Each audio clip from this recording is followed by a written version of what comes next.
research. But I know I'm right, and eventually I will be able to prove it. There were other civilizations before the Protheans. This cycle has repeated itself many times over. If the Protheans weren't the first, then who was? I don't know. There is barely any evidence on the Protheans, even less on those who came before them. I cannot prove my theory, but I know I am right. The galaxy is built on a cycle of extinction. Each time a great civilization rises up, it is suddenly and violently cast down. Only ruins survive. The Protheans rose up from a single world until their empire spanned the entire galaxy. Yet even they climbed to the top on the remains of those who came before.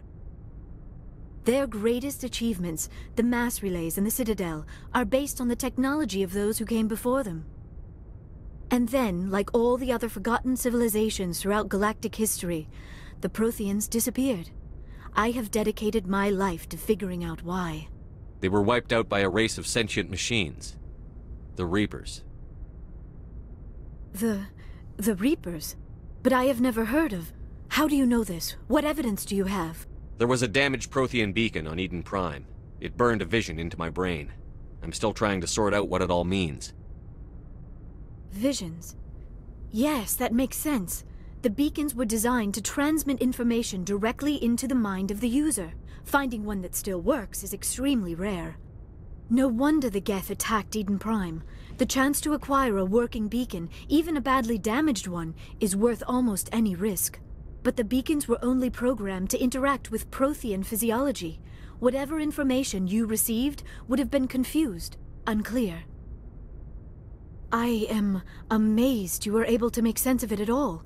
A lesser mind would have been utterly destroyed by the process. You must be remarkably strong-willed, Commander. Okay, this isn't helping us find Saren or the conduit. Of course, you are right. I am sorry, my scientific curiosity got the better of me. Unfortunately, I do not have any information that could help you find the conduit, or Saren. I don't know why Saren wanted you out of the picture, but I think we'll be a lot better off if we bring you along. Thank you, Commander. Saren might come after me again. I cannot think of anywhere safer than here on your ship. And my knowledge of the Protheans might be useful later on. And her biotics will come in handy when the fighting starts. Good to have you on the team, Liara. Thank you, Commander. I am very grateful. Oh, I am afraid I am feeling a bit lightheaded. When was the last time you ate? Or slept? Dr. Chakwa should take a look at you. It is probably just mental exhaustion, coupled with the shock of discovering the Protheans' true fate. I need some time to process all this. Still, it could not hurt to be examined by a medical professional. It will give me the chance to think things over. Are we finished here, Commander? We can talk again after you've seen the doctor. The rest of you, dismissed. Mission reports are filed, Commander. You want me to patch you through to the Council? Patch him through, Joker. Setting up the link now, Commander. We've received your report, Commander. I understand Dr. Tassoni is on the Normandy. I assume you're taking the necessary security precautions. Liara's on our side. The Geth were trying to kill her. Benezia would never allow Saren to kill her daughter. Maybe she doesn't know. Or maybe we don't know her. We never expected she could become a traitor. At least the mission was a success. Apart from the utter destruction of a major Prothean ruin. Was that really necessary, Shepard? The Geth were crawling all over those ruins. We were lucky to make it out alive. Of course, Commander. The mission must always take priority. Good luck, Commander. Remember, we are all counting on you.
If anyone has to take over for Captain Anderson, I'm glad it's you. I'm not sure about having non-humans on our ship, though. We're all on the same team here, Presley. With all due respect, sir, that's what they said about Nihilus. Look how that turned out. I'm in charge here, Presley. I decide if we have non-humans on this vessel. Yes, sir. Understood, sir. Carry on, Presley. Yes, sir.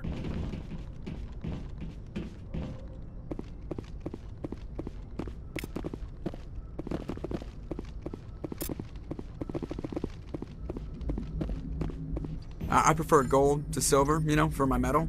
I figured you'd recommend me for one since I, pulled your boots out of the fire. If we present you with a medal, you'll end up sitting on stage listening to politicians make speeches for a couple of hours. Fun. That's a good point. They'd probably make me shave, too. I spent the last 7 weeks working on this baby. No medal's worth that. So, Commander, why don't you tell me why you're really here? How's the Normandy performing? Is she everything they said she'd be? She's the best ship in the fleet. If you've got a pilot who knows how to handle her. Balance isn't what you'd expect. Takes a while to get used to that oversized drive core we got stuffed in the back, and her power can sneak up on you if you're not careful. The Normandy's probably too much ship for your average Alliance pilot, Commander. Lucky for you, I'm anything but average. I have to go. Alright, see you.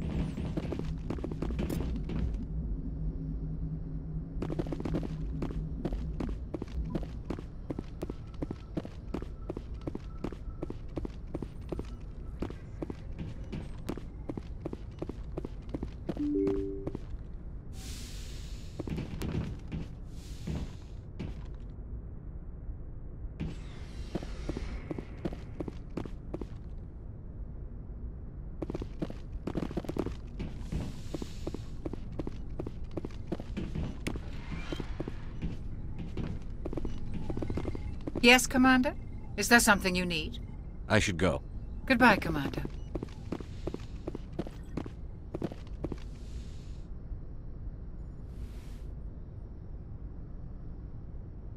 Commander, are you coming to check up on me? You look much better. How are you feeling? Dr. Chakwas assures me I am going to be fine. I was impressed with her knowledge of Asari physiology. You're in good hands. Dr. Chakwas knows what she's doing. I never properly thanked you for saving me from the Geth, Commander. If you hadn't shown up, I'm just glad we got there in time. So am I. I know you took a chance bringing me aboard this ship. I have seen the way your crew looks at me. They do not trust me. But I am not like Benezia. I will do whatever I can to help you stop Saren. I promise. Don't worry, Liara. I trust you. I know you won't let me down. It means a lot to hear you say that, Commander. Thank you. Tell me about yourself, Liara. Me? I am afraid I am not very interesting, Commander. I spend most of my time on remote digs, unearthing mundane items buried in long-forgotten Prothean ruins. Sounds dangerous. And lonely. Sometimes I would run afoul of indigenous life forms or stumble across a small band of mercenaries or privateers, but I was always careful. Until the Geth followed me to Artemis Tau, I never found myself in any situation my biotics could not handle. As for the solitude, well, that is one aspect that most appealed to me. Sometimes I just need to get away from other people. You don't like other people? I suppose it comes from being a matriarch's daughter. People expected me to follow in Benezia's footsteps. They wanted me to become a leader of our people. Matriarchs guide their followers into the future. They seek the truth of what is yet to come. Maybe that's why I became so interested in the secrets of the past. It sounds so foolish when I say it out loud. It sounds like I became an archaeologist simply to spite Benezia. All children rebel against their parents. It's a natural part of growing up. Aha, you share the wisdom of the matriarch, Shepard.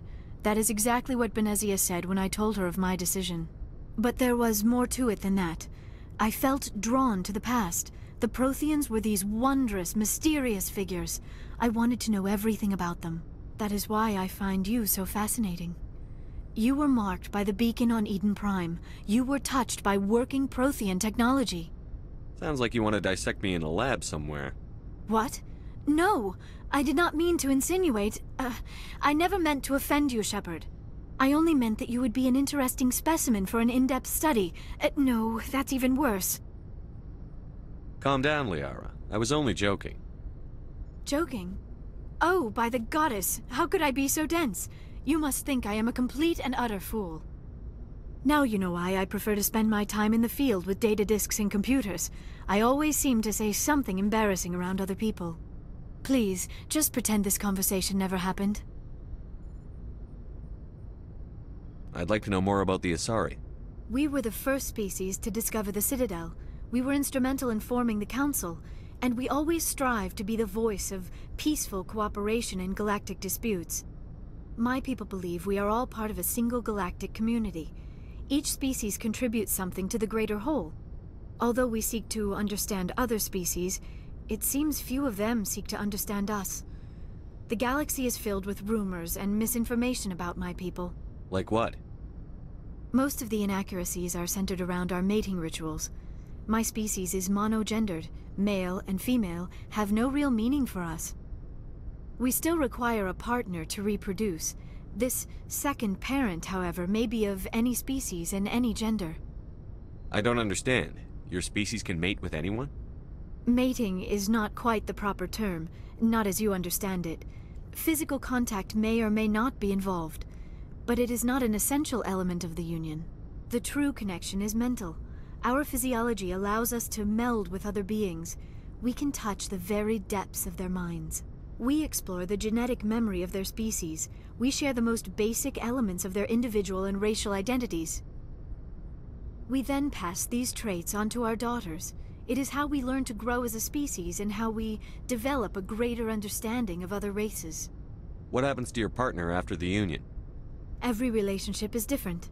Some unions are a single encounter with both parents parting ways afterwards. Others can be more long-term. Sometimes an Asari and her partner will stay together for many decades. Do you know who Matriarch Benezia chose as her partner? She rarely spoke of her partner. Though I know my father, if you want to use that term, was another Asari. I thought you always needed another species to serve as one of the parents. Think about it, Shepard. If we were not able to mate with our own species, we would have died out long before we ever mastered spaceflight and left our homeworld. Union with our own kind is no longer common, not for the purposes of reproduction.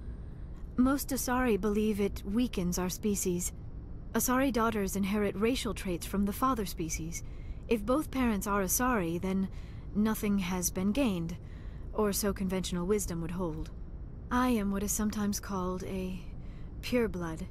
Though no Asari would ever be cruel enough to say the word to my face, it is a great insult among my people. It is possible Benezia's partner was embarrassed by their union.